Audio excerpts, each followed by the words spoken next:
It's hard to put into words the lasting impact Nobel and Pulitzer Prize-winning author Toni Morrison left on this world.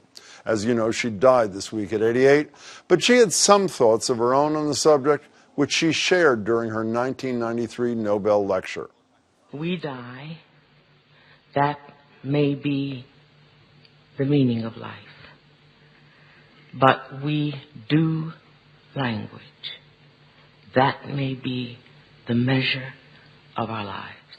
And with language, Morrison inspired and uplifted generations of writers, young and old, black and white, and a generation of readers like my then very young daughter who devoured Sula again and again.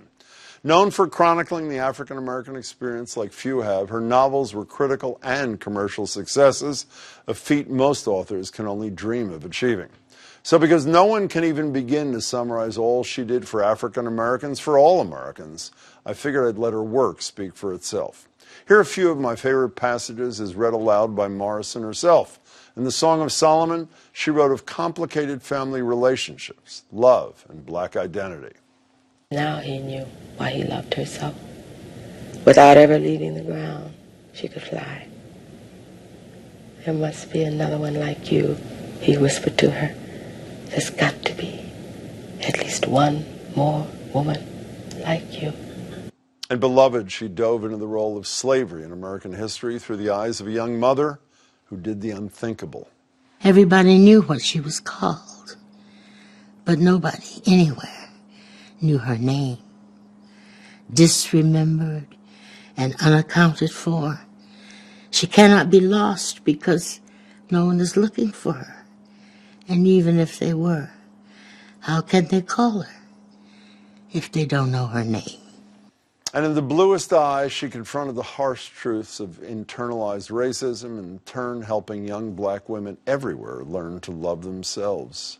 All them colors was in me, just sitting there. So when Charlie come up and tickled my foot, it was like them berries, that lemonade, them streaks of green the June bugs made all come together. A visionary whose words also earned her a Presidential Medal of Freedom in 2012. Toni Morrison's prose brings us that kind of moral and emotional intensity that few writers ever attempt. She believes that language arcs toward the place where meaning might lie. And the rest of us are lucky to be following along for the ride. Lucky we are to have celebrated Toni Morrison in her life and to continue to be able to do so now. What do you think? Email us, tweet us, share your thoughts.